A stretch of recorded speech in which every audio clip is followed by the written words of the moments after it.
It's 9:30 in the morning. Happy Halloween, everyone. Wanted to do a quick BRAP rant. I don't know. I just felt like doing one early this morning. I don't typically do BRAP rants early this morning or early at this time, but why not, right? Why not? It's Halloween. It's the weekend. Got a few things to get off my chest. So let's go ahead and officially kick this BRAP rant off right now.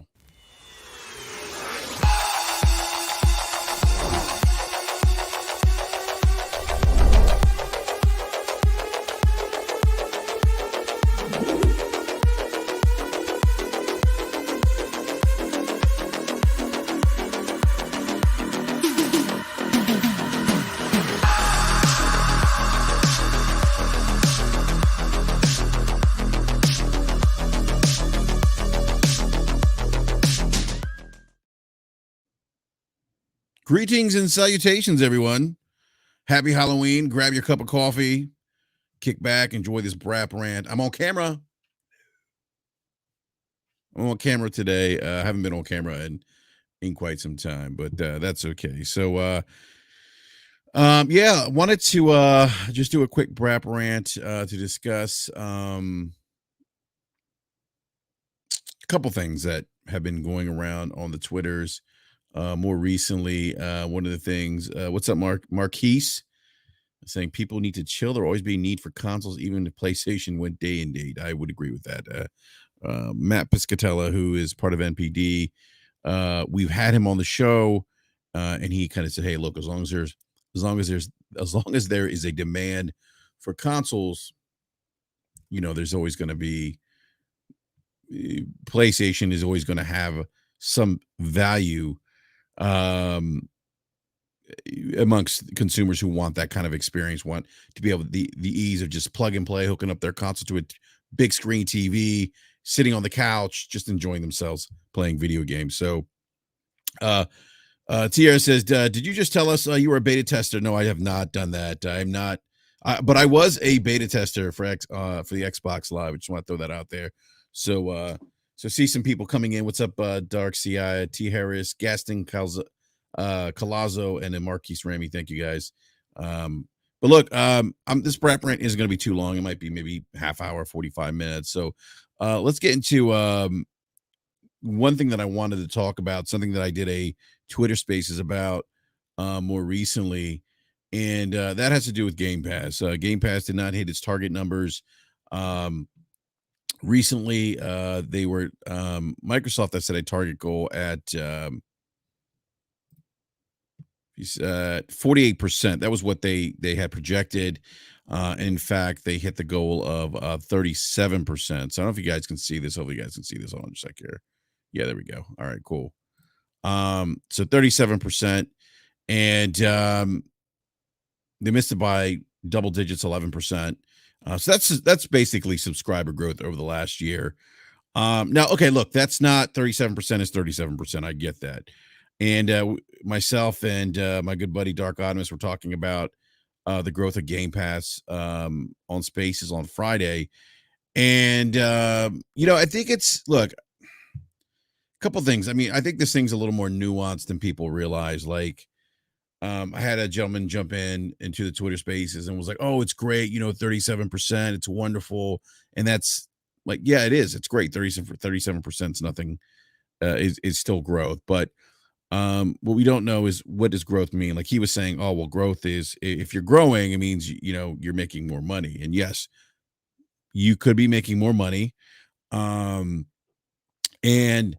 but the question is, are you profitable? Like revenue is one piece of the puzzle. This thing's a little more nuanced than people realize. Revenue is one piece of the puzzle, but are you profitable? You look at something like Netflix. Netflix is going to be cash positive actually next year. They're hitting a break-even point this year, but they will be cash positive 2022. They're no longer financing, because they were actually financing, borrowing money to fund Netflix, to fund projects and getting content into the service. So Microsoft's a little bit different. They're not necessarily financing per se. But yeah, I mean, look, this thing's a little more, again, I'm going to use the word nuance, and people realize, it's not, I saw somebody do the math and say, oh, well, if $15 and they have 18 million subscribers. This is how much they're making. And it's like, well, it's not everyone at $15. Not everyone's doing the Game Pass Ultimate at $15. Some people are doing the $10. And then other people got in with the dollar promotions, which I'm one of those individuals that stacked the dollar promotion when they had that out to lock myself in for a couple years. So there's that to contend with. So I see people, having this take or making these interesting takes about this is how much money the service is making based on $15 an hour. And again, not everyone, or not 15 an hour. What am I saying? I haven't had coffee yet. 15 bucks a month. Like, not everyone's paying that, right? Like, no, not everyone is doing that. There's multiple promotions that are coming out. There's the dollar promotions. There's the 3-month pass that you get if you buy a game. So it's interesting. And the thing that in this article by Gaming Bolt, one of the things that they bring up, which I found really fascinating, was that they say that the important thing to consider. Let me scroll this up here a little bit. The important thing to consider here is that this missed target, the target that they missed target for Game Pass, missing 48% and growing 37%. The most important thing to consider here is that this missed target was in a period where entertainment media consumption went up across the board. So what they're saying is, hey, look, during COVID, we saw an increase of consumption, media consumption, entertainment consumption across the board. We saw, we even saw, look at the game industry, look at MPD numbers, the tremendous growth that we saw, the growth that we saw with the gaming industry during the pandemic in terms of gaming revenue, consumption of actual content, things like that. So, so that's kind of interesting. Like, you would think that, that people were at home. Here's the thing. I think if there's ever a time for Game Pass to grow, it would have been during the pandemic when people were in lockdown, right?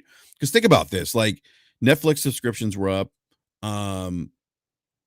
Disney saw an increase in subscriptions during this time, and I don't have the numbers. I'd have to pull them up. But my point is if there was ever a time to really grow, per se, it may have been this time where people are at home. And we hear Game Pass. Look, I'm not going to say Game Pass does not present a great value proposition. I think it presents a very tremendous value proposition to gamers. I mean, if you look at the vast library, the content that it offers, I would even make the same argument for PlayStation Now, that PS Now offers a great value proposition as well, because there's an abundance of content. I think there's like 800 games in that service, where Microsoft has a couple hundred games in Game Pass, and then also gives you the benefit of playing their games, first-party games, day and date in the service. So I think if there was ever a time for that service, Game Pass in particular, and even PlayStation Now, because I know people are like, oh, well, what about PlayStation Now? It didn't grow either. Blah, blah, blah, blah, blah, blah, blah, blah. And I'm like, okay, like, look, I mean, I haven't seen any numbers for PlayStation Now, and the topic really is Game Pass, so we'll just keep it focused on Game Pass. But it's interesting. I think that,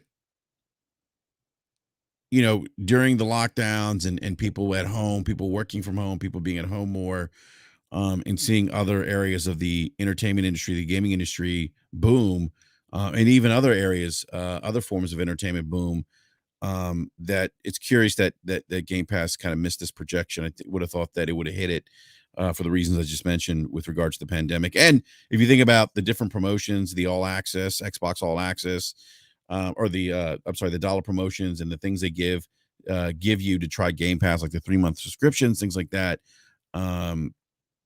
It's just kind of curious that it didn't meet its target. Now, again, I'm not saying that the service is doomed. I just think that that this would have been a great opportunity for them, or a time where I would have thought that we would have seen a tremendous growth, within that service. And not to say that 37% isn't bad. That's not what I'm saying. The fact of the matter is that they had a target of 48% and they missed that target by double digits. So just interesting. Now, again, I'm not saying that Game Pass is in trouble, that it's going to die, that it's doom and gloom. No, I mean, we're just speaking in the current and what's going on with the service now. Obviously, Microsoft is committed to um, the long haul with this service. And look, at some point, it's a valid question. How long was Microsoft?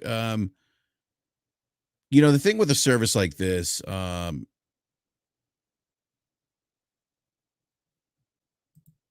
you got to consistently be pumping.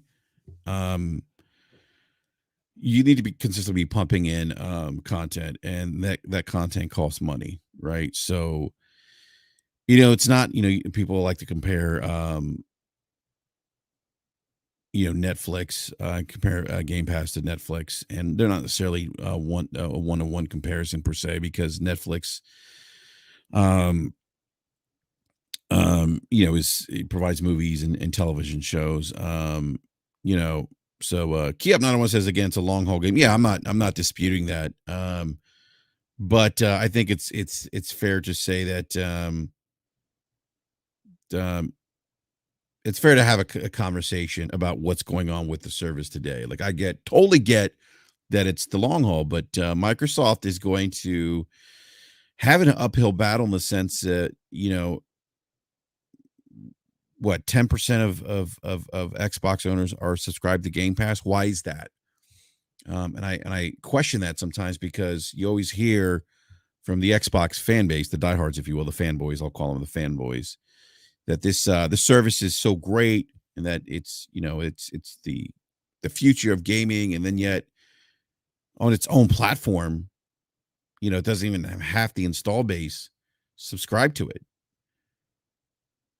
And I think that goes back to some of the reasons that Strauss Zelnick, who's the CEO of Take-Two, said about releasing AAA games day and date, and that, in fact, subscription service really can't be compared to Netflix, because the way you consume television media, or television entertainment. What's up, Big Cloud? Or I should call you Bot Cloud. The way you consume television and movies is much different than the way people will consume gaming in a subscription service. And Strauss basically said, hey, hey, what's up, Darkwing Gaming? Basically, Strauss was saying, hey, people consume gaming that they do differently than television and movies. People may put in 40-45 hours into maybe 3 or 4 video games a year. I mean, how many of us know people that only play Call of Duty, Madden, or if they're on the PC, they're playing like Dota, or they're playing Warzone, or and that's what they're playing. I mean, it's not, I think a lot of the times we fail to recognize that we're kind of in this echo chamber. Many of us are, in this bubble, if you will, where some of us, look, not everyone on Twitter is buying. I've in the last couple of weeks, I think I bought 3 or 4 or 5 games. I don't know. I can't keep up at this point. I just bought Guardians of the Galaxy. Far Cry 6. So that's 2 games right there. Tales of Arise, when that came out. Kena, Bridge of Spirits, Psychonauts 2. I'm definitely missing some other games, but what I'm saying is that so people may not necessarily see the value in Game Pass. They might not need it, because if you're only playing 3 or 4 games a year, the $15 a month may not make sense to you. And I think there's a lot of people out there. You got to remember that 90% of the market is the casual gamer, the ones that are buying the Call of Duties and the Battlefields and the GTAs and the Maddens and the NBA 2K22s and things like that. So, again, and if you look at the numbers for Game Pass, it's not even at a third of the install base on the Xbox platform. So now that maybe presumably that could change as we start getting more and more first party games that are coming into the service. That could be it. I mean, and it could, but I don't think it's ever going to be a situation where it's 100% of the install base. Like, I think I've seen people say that. I'm like, why do you think that? Because not everyone buys this games in the same way, or not everybody plays multiple, like hundreds of games a year. I don't know anyone plays hundreds of games a year, but not everyone plays as many and not everyone sees value in that library. And again, it's not to say that there's no value there. The point is that not everyone sees value in that service. And again, doesn't mean the service is bad. Doesn't mean there's not value there. That everyone's value perception is subjective based on their own needs as a consumer. Like that's how consumerism's. That's how consumers behave per se. But yeah, I mean, and give me access. I knew people that have been playing Netflix for 4 years, watched 3 shows. Yeah, that's true too. There's some of those, but again, I mean, it's so nuanced. You're gonna have people that do what Attic said. Like I subscribe to Ubisoft's Ubisoft Plus on PC, and I've only played 2 games so far from that service. Well, 3. And Forte saying, why are we talking about this again? Forte, you don't have to listen, sir. You don't have to listen to this. We're talking about this because it was a news item. The Forte is a big Game Pass homer, by the way. So it's going to be interesting. Again, I'm not saying that Game Pass is doomed. I don't think it is. I think the service is going to be, this is Microsoft's baby, if you will. This is, my man Slow-Mo has said this many times. Game Pass is Xbox now. It is the platform per se. But I just think it's interesting that in a pandemic year where we saw growth across the board, that they failed to hit their targets. And look, I mean, again, I mean, I fully expect us to see a blip in Game Pass with things like the release of Halo Infinite and probably Forza Horizon 5 as well. But again, like I said, I mean, this thing is going to take time to grow. And I would say long term, I fully expect these numbers to go up too as we start getting more content in the service day and date. I don't see a situation where they start losing people at a rate where it's not sustainable for Microsoft. I could be wrong. I mean, the crazier things have happened. Sega exited the console business. And if you would have told me that 25 years ago, I would have said you're crazy. But I think that it's going to be I think it's going to be interesting. I think it's going to be interesting, and I think that the service will. Look, Microsoft's again in this for the long haul. They're definitely going to be in this for the long haul. But they certainly have a breaking point at some point. They have a threshold of pain where where this thing doesn't work out. They may pivot at some point, but if it does. They're going to make a lot of money, presumably speaking. So we'll see what happens. It's going to be interesting, but I'm more curious to see what happens with the service when we start getting more of these newer titles in from some of these third-party developers or some of these first-party developers they have, like Obsidian and Bethesda. That's, I think, where things probably get really exciting with the service. So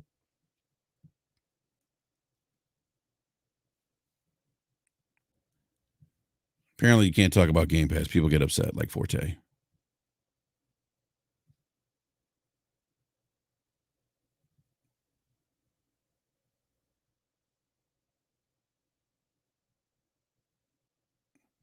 Yeah, I would agree that Bernard Miller. Choice is a great thing, man. Options are always a great thing for consumers, man. I totally agree with that. I think that's why it's great to have subscription services like PlayStation Now, Game Pass. Even if you're on PC, like EA's got its own subscription service. Ubisoft has its own subscription service. It's great. I mean, it's great. Like it's funny. Like I'm that consumer that buy because of FOMO, fear of missing out, that I will buy into subscription service and maybe I might use it. I'm the FOMO consumer, by the way. That's me. That's who I am. And by the way, I because of FOMO, I did buy I just purchased an OLED. I got the LG C1 65-inch OLED, which should be arriving Tuesday or Wednesday of this coming week. So I'm definitely excited for that. And this is in light of me buying a 65-inch Vizio Quantum P last year. Gaming Forte says, I'm not linking you, Forte, because I'm not trying to stay on this BRAP rant with you because I know you'll just rant on and I'm on limited time. And you are Forte, you are an Xbox, you are a little bit on the Xbox side, sir. Stirring the pot with Forte. Thank you for the congrats on the OLED. Yeah, I'm really really excited to it's funny, like I was talking to Cog yesterday on the phone. I was talking to Cog and he was like, "Man, finally BRAP, you got it. You finally upgraded." And I'm like, "Yes, I finally did." And just really excited. Everyone's had a lot of positive things to say about the OLEDs and how great they are. Um, but I don't know. I just pulled the trigger. It was actually kind of a gift for myself because I um just got a new job promotion, things like that. So with that came some additional money, and I said, you know what, I am going to um I'm going to I'm going to treat myself to a gift, and that's what it was. So I'm looking forward to playing PlayStation 5 and the Xbox Series X on the OLED when that comes, and then probably hook up my PC and see what that looks like as well. So all right, I'm trying to wrap this wrap rant up quickly. So I do want to talk about the PlayStation. PlayStation Sony bringing more games to PC, which I think's phenomenal. Like I think it's a great thing. I think obviously from a business standpoint, it's great because Sony is clearly frustrated. If you listen to the comments by Jim Ryan, um, that they look like they hit like a brick wall, like 20. I think he's, and I'm paraphrasing, so like 20 million or something, right? So 20 million games that are that they can sell 20 games on the PlayStation platform, and then that's kind of like where they plateau at. And it's kind of how else can we make more money, right? I mean, these companies are all about fucking making money. Um,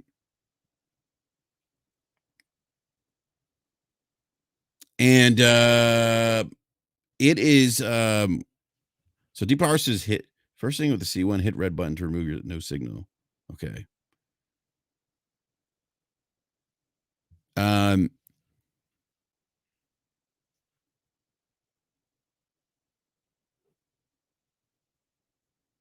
Oh, Jeff B. Gaming actually brings up a good point here. Not to, I do want to move on from the Game Pass comment, but he's talking about servers are a supplement of gaming, not the primary way to play. That's interesting. I mean, I think it is I think that Game Pass is going to be a part of the industry. I don't think it's going to be the only part of the industry. I've heard people think that subscription services are just going to take over. I don't think that's the case because I don't think that not everyone's going to want to lock themselves into that kind of into a commitment to for games they may not even play if they're playing like 2, 3 games a year. Some might. Like I'm one of those individuals, and I use myself as example with the Ubisoft Plus or whatever it's called that I subscribe to. Um, but yeah, but back to Sony, like the whole in Light says Sony's PC strategy makes sense. I think it absolutely makes sense. Sell 15, 20 million of a sell 15, 20 million copies of a game on your primary platform that's going to push hardware sales for a piece of hardware that you want to sell. Um, and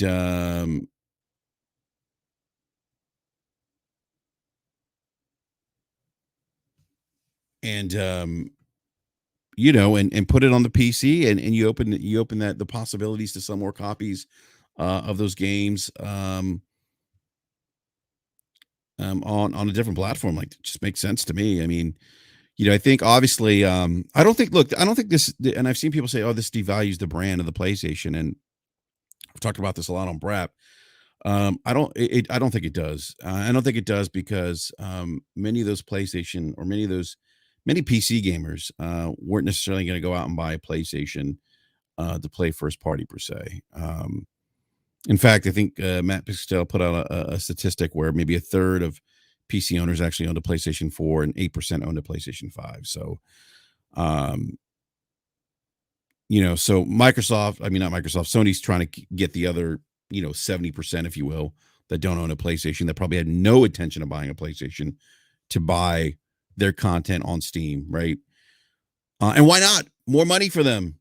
More money. They bring in more money. It's profitable. They take their profits. They invest in making more content. It's a win-win. I don't see the issue. I don't see the issue here. I don't see any devaluing of the brand per se. I don't see how does that devalue the brand? You're selling to a group of people where a third already own a PlayStation console, and the other 70% don't want to have anything to do with PlayStation. If they did, they would have gone out and already bought one. But now you're giving them the opportunity to go out, and you're opening up the consumer base. You're opening up your content to a different market that wasn't buying your content, and now you're selling it to those individuals. Makes sense to me. Perfect sense. And then you may have individuals like me that are going to double dip. Like I'm going to double dip. I'm going to buy God of War on PC because PC is the best platform to play games. And I'm going to enjoy it. I bought Horizon Zero Dawn, and I bought Death Stranding. I'm going to buy God of War. Death Stranding looks great on PC, by the way. Going to buy God of War.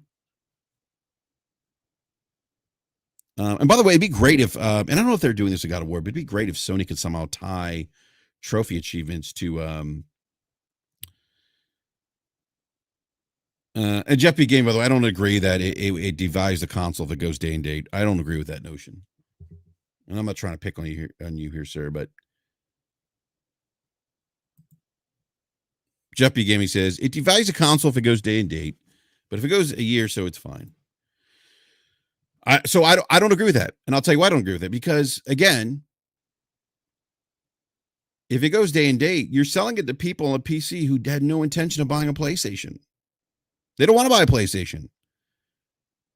But if you gave them the option to buy a game without having to buy a PlayStation, they may be more inclined to buy that game.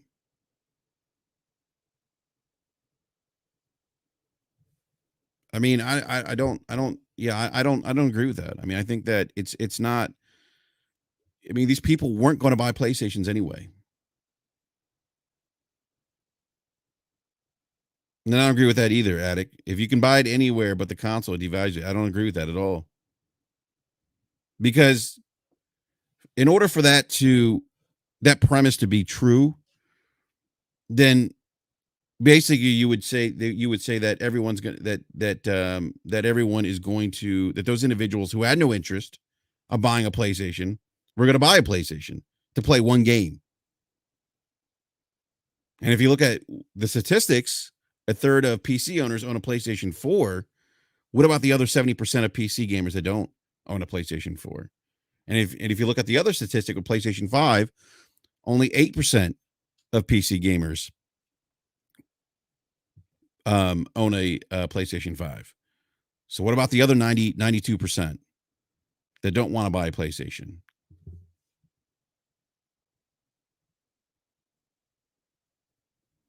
And Alex, big. Hey, by the way, big shout out to. Oh no, it's Alex. Look at this man's face here. Face says it all. When he's reading the nonsense on Twitter, he's like, "The fuck is going on?"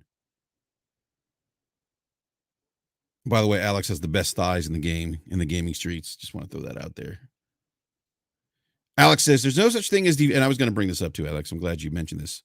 Alex says, "There's no such thing as devaluing the console. It's a product. The only value is if it plays games. It's not an investment."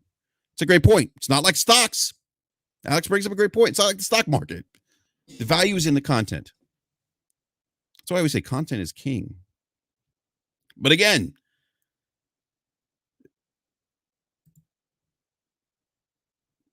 I mean, look, these, it's not. Addicts say it's not devalued. Addict. It's not devalued. It's not devalued. It is not devalued at all, because you are selling to a PC and PlayStation aren't in competition with each other. Two different platforms. One's a closed platform. One's an open platform. Two different things. They're not in competition with each other. Yes, they both play video games, but they're not in competition with each other. There's no PC company out there that's competing with Xbox and PlayStation per se.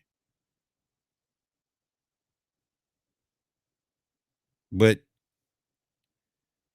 you would assume that in order for it to be devaluing the PlayStation console, that somehow that PlayStation is so Addict's saying, Addict saying, if I came to day one, do I need a PlayStation? Anthony, the answer is no.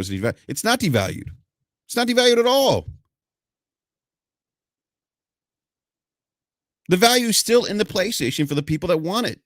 The value is in the content for this thing. Like that's what Alex said. The value isn't in the hardware. The hardware doesn't mean shit if you don't have content. Where's the value in the hardware? The value is in the intellectual property, not the hardware. I mean, I don't know what we're doing here, Addict. I really don't, man. And regardless of whether or not you need a PlayStation, people aren't going to leave the PlayStation ecosystem to all of a sudden go PC.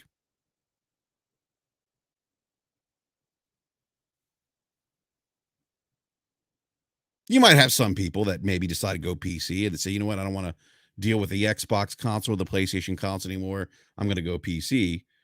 But for the most part, majority of people on PlayStation aren't going to go and leave PlayStation to go to PC to play their games. PC guys who had no intention on buying a PlayStation.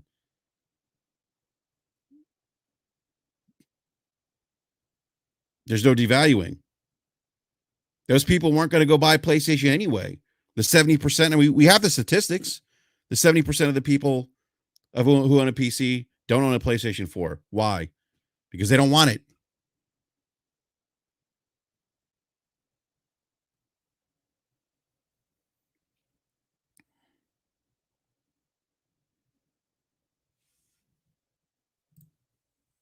Alex says, we're not talking about me talking about the PC gamer. I'm not a PC gamer. To them gamers, it's definitely devalued the console if they don't need it.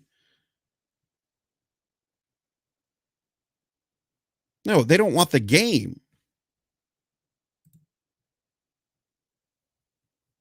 It's not devalued.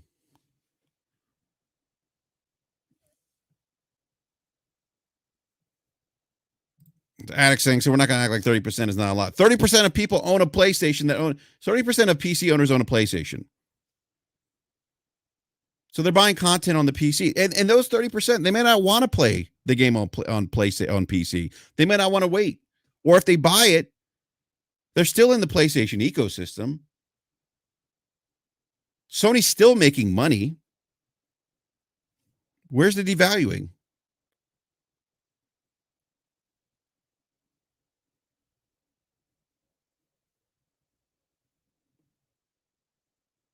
I don't get it. I mean, I totally disagree with that notion because, again, I mean, like majority of people on the PC weren't going to buy a PlayStation, and now you're giving those people the option to buy a PlayStation game on PC, and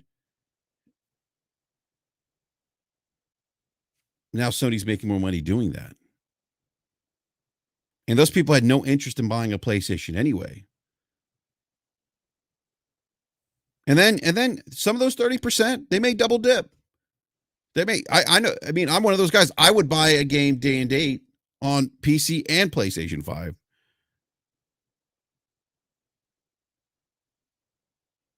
Alex says, looks like we need a Discord call. Hey, Alex, do you want to hop in? Do you want to hop in, Alex? Would you like to hop into this conversation, Alex? Because I would like to get your perspective on this. I don't know if you're available, Alex, or if you're working out right now. Let me see if Alex wants to get in here.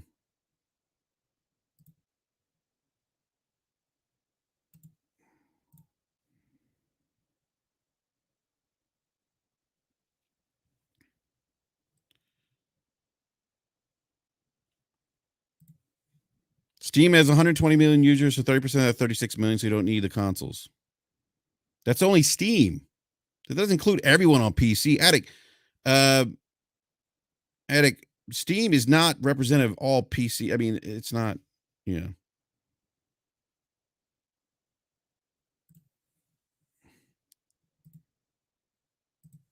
Alex says he's doing housework. All right, Alex, I'm going to send you an invite. Hold on a sec here, Alex.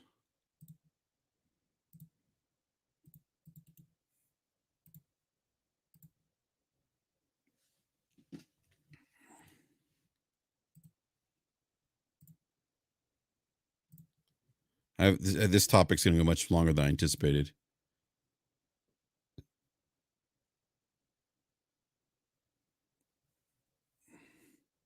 By the way, Alex, I'm using StreamYard.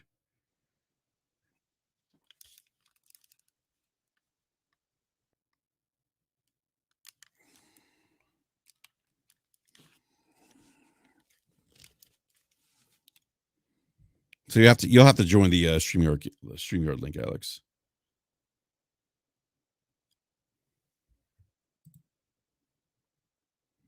So Alex, I just DM'd you the link to StreamYard because I'm not doing this on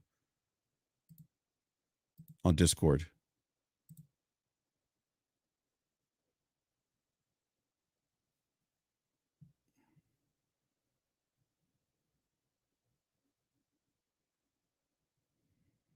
All right, let's see if Attic joins it. So yeah, again, I'm in the position, and I just don't agree with that notion, and that's fine. I agree to disagree.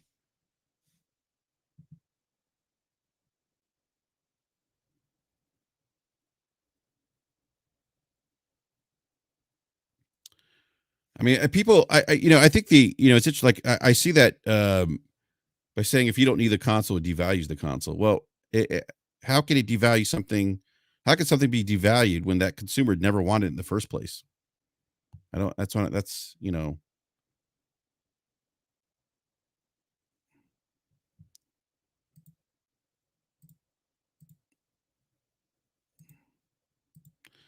Sean Layden talked about this. Like, the console space, and he said this, like the consumer base necessarily hasn't grown, like tremendously grown. What the console space has done, he's been on record saying this, is they've done a really good job at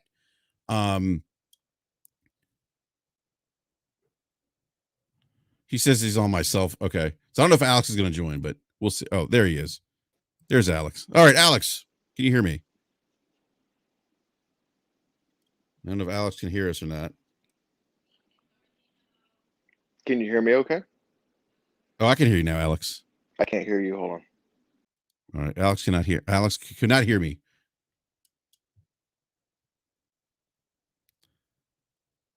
Addicts saying they still buy it. Stop acting like every PC gamer don't buy a console. I never said that. Okay, Alex, that should do it, right? Yeah. What's going I'm on, doing man? housework. I'm doing housework, so Yeah, work those fucking thighs out, man. laying down tile, man. Dude, Are you really? Yeah. I'm tiling my whole house. Dude, I need to hire you for some work on my house, man. So I rebuilt my kitchen. I rebuilt my patio. I laid down pavers. Nice, now I'm man. laying down tile. I'm a maniac, dude. So you are. You fucking build PCs and lay down tile. Yeah, man. What's up? What's going impressive. on? What are you arguing Alex, about? So real quick, man, does it if Sony decides to release first party games day and date on PC, does it devalue the console? No, not at all. It's a product. Why would it devalue a plastic box? You're looking at it. People who are doing this are looking at it from a perspective of there's only value if other people have to buy the box that I bought. So in reality, what's happening is there are people who are never going to game on PC. There are people who are never going to game on console. That's fine. The issue is that the inherent value of that box is only dependent upon whether or not you are enjoying the product that you purchased and it fills a need. That's it. There's no other value to that product. It's not stocks. It's not crypto. It's not bonds. It's a product. You say it's not Crippy or crypto? Crypto. Crippy would be fine too. Okay. But that's it. I mean, that's truly it. There's nothing else beyond that. It's like the value that I get out of my GPU is not dependent upon if other people have to buy that GPU. It's whether or not the GPU works as intended. That's it. Same thing with a console. There's no other difference about it. The whole point of value, and what people consider to be value, is if they have something that they consider to be worth it. Instead of actually thinking like, well, this product fulfilled the need, it is therefore worth it. They're thinking of it as you have to buy this product for me to feel vindicated for my purchase, so that way I know it was worth it to buy it in the first place. That's how they're thinking about it, which is a very childish way of looking at it. That's pretty much it. I think it's a very elementary way to look at things, because what the argument is, if you don't need it, then it has no value. And that's not how that works. The value, the value is in The real value is in the content, right? Well, not even just the That content, right? The value is if does the product fulfill a need for you? I That's where was the gonna say value that is. too. Yeah. And that's what I'm saying. So if the value is still fulfilling a need for you, for the consumer, and that's why we say value subjective to the consumer, right? Hmm. Then the need is there, right? The value Well, is that there. right, exactly. Like, I don't see the value in owning a 3080. I don't, not yet. Yeah. I don't either. People look at me sideways. Yeah, I'm like, I'm okay with a I don't. 3070. Yeah, like I don't see the value in needing a 2080 Ti. I don't, because I don't see the need for it. Therefore, it has no value to me. Yeah. Just No, like that, right? I agree with you. I think I see the points Addict's trying to make, but I disagree with him 110%. You know, I think he's trying to make the argument if you don't need to buy, then it has no value. But if you weren't buying it anyway, it didn't have any value to you anyway. And that's my point. This is the same argument that people who pirate games use, actually, right? If I was never Yes. going to buy the game in the first place, it's not a lost sale because I was never going to buy the game in the first place. Yep. I Period. mean, if you, I don't know if you saw the numbers, Alex, Matt Piscatella put out, current PC owners, 30% of them own a PlayStation 4, 8% own a PS5. Yeah. Well, I mean, like, I know the PS5 is selling a lot, but who is it selling to? PlayStation people, No, owners, scalpers. previous PlayStation or scalpers. It's That's selling to true. scalpers. That's who Yeah. it's selling to, right? And then Yeah. people are buying them from the scalpers, just like Yeah. GPUs. GPUs aren't selling out; they're selling to scalpers. Same I concept. hate, I gotta be honest. I don't like scalpers. Not a big fan. That's another conversation for another day. Yeah. You know, but But you know, that's capitalism. that's also another conversation for another day. So, Alex, maybe we should get you back into a BRAP rant about capitalism and the impact of capitalism on gaming, or Let's more not, specific. because I'm Cuban.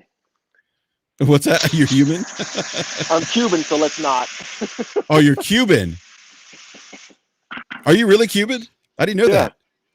Oh, that's fucking dude. You're fellow Latino, man. yeah, man. Dude, we have Alex. You know what, dude? Have you heard of the LGO, Latino Gaming Order? No, Yeah, it's only two people, me and Dark Onimus.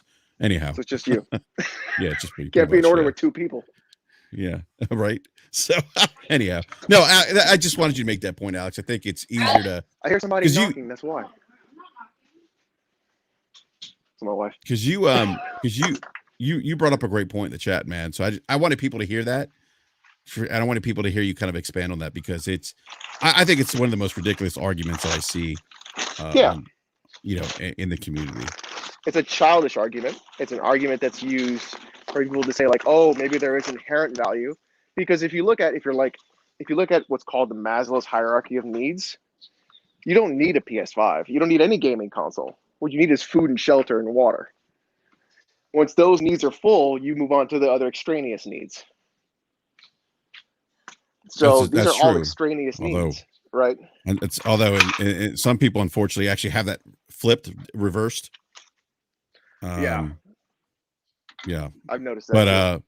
yeah, but no, I mean that's a great point, man. But yeah, so I'm going to say this again. I don't think it's devaluing anything. I think that this is a great move by Sony. I think if Well, they do day and dates, there are people who are never going to buy a PC, who are never yes, going to buy a PC, who are just like, I don't want to deal with it, right? I And don't want to deal whatever with they it. think Yes, of, they think of. They don't want to deal with it, right? yeah, Whether it be the prices, the scalping, whatever they think of as troubleshooting, whatever, right? Whatever misconception they have, they just don't want to do it. They want to sit on their couch and their lazy boy and just play a console game because that's what they want. yeah.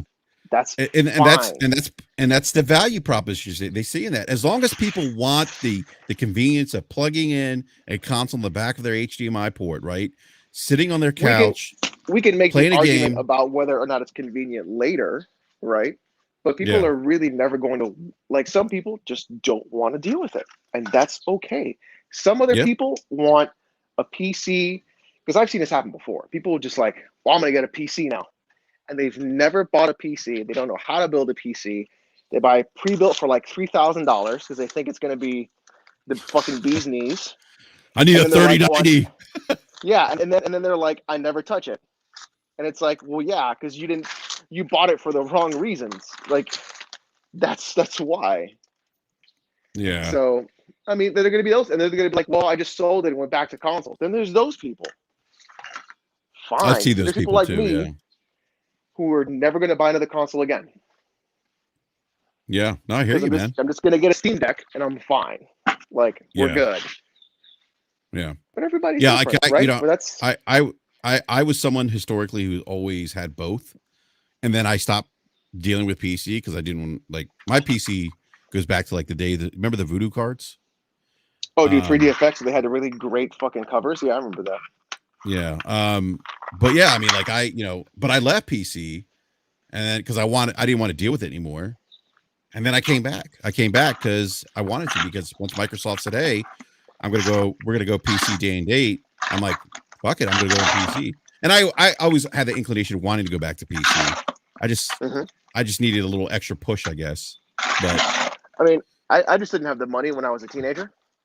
And I was really into like my PS1 and like JRPGs and stuff. So it didn't, like, a couple of games that really hit me, like Deus Ex and stuff like that. But it wasn't really, I was more into like PS1 JRPGs and N64 games too at that time, because all my buddies were playing GoldenEye together.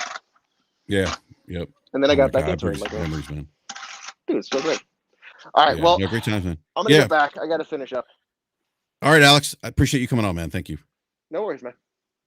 All right. That is oh no, it's Alex. So please give him a follow on YouTube. And on that note, guys, I'm going to get this super chat here real quick from Jeff B Gaming, and then I'm going to wrap up the show. I want to make sure I didn't miss any super chats, by the way. I don't think I did. All right, Jeff B Gaming says PC guys that don't own a PS5 aren't going to buy the game. They might, but no, I don't think we said that. I think we said that they're not going to buy a PlayStation 5. Oh, wait a minute. I don't know who he's responding to.